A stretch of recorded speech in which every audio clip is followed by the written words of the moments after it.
Hello বন্ধুরা, কেমন আছো তোমরা সবাই? সাগরিকা ব্লগসে আবার আপনাদের স্বাগত।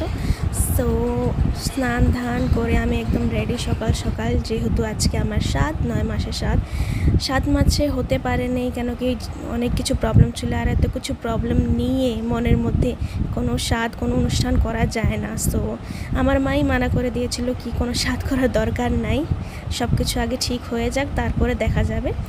সো এই ভিডিওটা তোমাদের দাদা করছিল, যেহেতু আমি করতে পারিনি ভিডিওগুলো। আমি এখন দাঁড়াতে পারছি না, অনেক প্রবলেম হচ্ছে।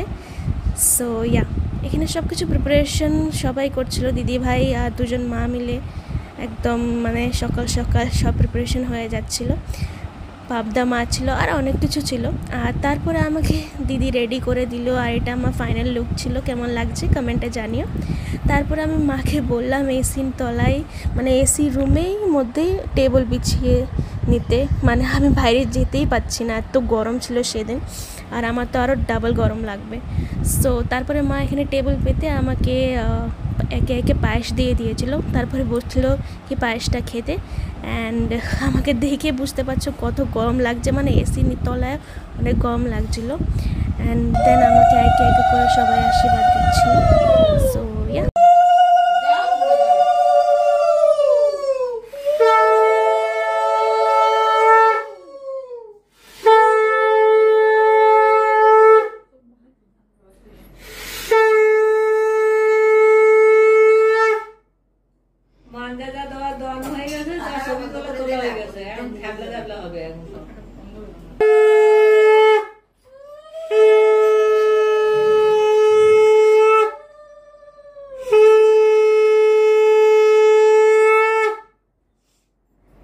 দুব্বাটা দিয়ে দিলে নিতে সুবিধা হবে।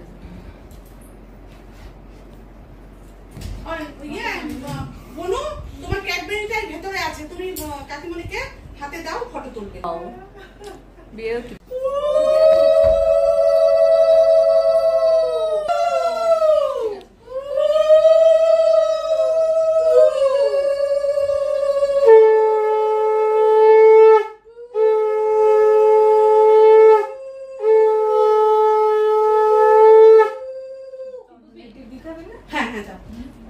আর এটা সরিয়ে খাবারের থালা দেবো, যে থালার পাশ দিয়ে ওই ফুল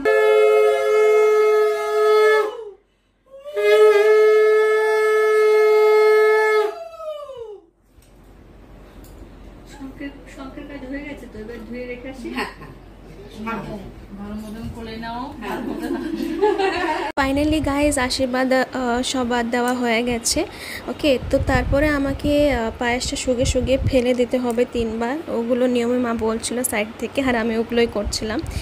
অ্যান্ড দেন আমাকে হাত ধুয়ে আবার পায়েসটা সাইড দিয়ে খেতে হবে, মাঝখান টুকটা রেখে সাইড দিয়ে খেতে হবে। অ্যান্ড ট্রাস্ট মি গাইজ, আমি তোমাদের বলছি পায়েসটা এত টেস্টি হয়েছিল, কি আর বলবো।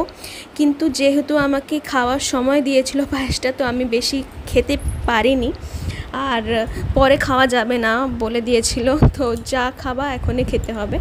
তারপরে দিদি ভাই আর দিদা মিলে দুজন মিলেই আমার যে প্লেটগুলো ছিল, থালা ছিল, ওগুলো সাজাচ্ছিল ভালো মতো সুন্দর করে।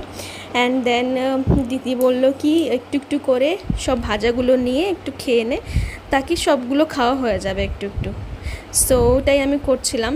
অ্যান্ড অনেক কিছু ছিল, কি ছেড়ে কি খাবো আমি নিজেই বুঝতে পারছিলাম না। সো আমাকে তো পাবদা মাছের যে ঝালটা হয়েছিল সেটা লিটারালি অনেক ভালো লেগেছিলো। অ্যান্ড দেন খাওয়া দাওয়া হওয়ার পর তারপর আমাকে নিয়মটা করতে বলছিল, যে তুলতে হয়।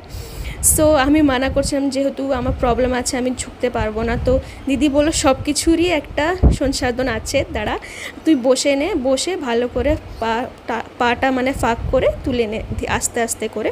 তারপরে আমি দেখলাম, আমি নোড়াটা তুললাম। সো সবাই একদম ওটাকে একটু নিয়ে হাজি মজা করছিল। সো তারপরে আমি নিয়ে একটু কোলে নিলাম। সো এরকমই গেল দিনটা। ভালো লাগলে একটু লাইক করে দিও আমার ভিডিওটাকে। ওকে, বাই।